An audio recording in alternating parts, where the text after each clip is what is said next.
એ નિત્યા, હા બોલ ને લા. આપણે ઓલા બાજુવાળા ભાભી નથી, સીમા ભાભી? હા એ તો હે, ઈ મને ખબર હે. તો એના આપણે છોકરાને ભણવા બેહાડ્યો હે.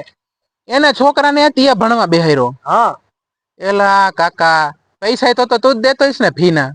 શું કરવું હવે, જો એનો ઘરવાળો ખટારો લઈને વયો જાય છે અને સાંજે આવે ને તો મને કે મારા છોકરાને તમે લઈ જાઓ મૂકી જાવ ને, કારણ કે હું તો અમે નવરો જોઈએ બરાબર. પણ એની ફી હુકામ તારે ભરવી જોઈએ. ઈ તો મને ભાભી આપે હે ને, એટલે હું જઈને ભરી આવું ખાલી, આપણે ક્યાં ખિસ્સામાં જ દેવા. એમ કેને કે ફી દે તો હું આયા કરસ, મેં કીધું ત્યારે ફી નું હવે. ફી તો હું જ દેવા જાઉં છું ને. ભાઈ એમ કેવાય કે સીમા ભાભી પૈસા આપે ને એ ફી દેવા હું જાઉં.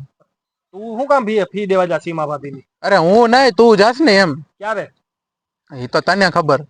હું તો સીમા ભાભી ઘરે જ આવું અત્યારે, એટલે હું તને એમ કહું કે તું એ છોકરાને લઈ આવીશ સાંજે. એમ નઈ, તો હાંજે તો હું ઓલા હે ને વિપલા ને કહી દઈશ, આપડે બેય જાય અત્યારે. હું બે?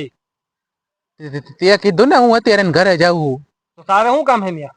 ના આ તો કઈ કામ હોય તો હું આવું ભેગો. હવે સાનું મુનામાં કામ ભેગો થા બરાબર.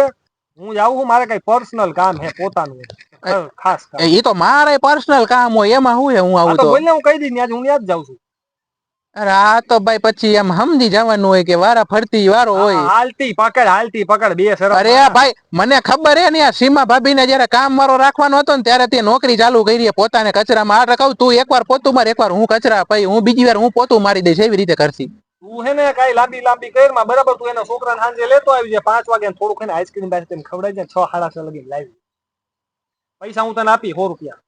તો વાંધો નહીં, તો ખબર આવી દઈશ આઈસ્ક્રીમ. પછી બીજા દિવસે જોઉં કઈક તને પછી કઈક કહીશ. અત્યારે હું કાલ હું જાઉં. આ વાંધો નહીં. કેટલા વાગે છોકરો છૂટે છે? 5 વાગે છૂટે ને 6 સાડા 6 લગી લાવી જાય આરામ.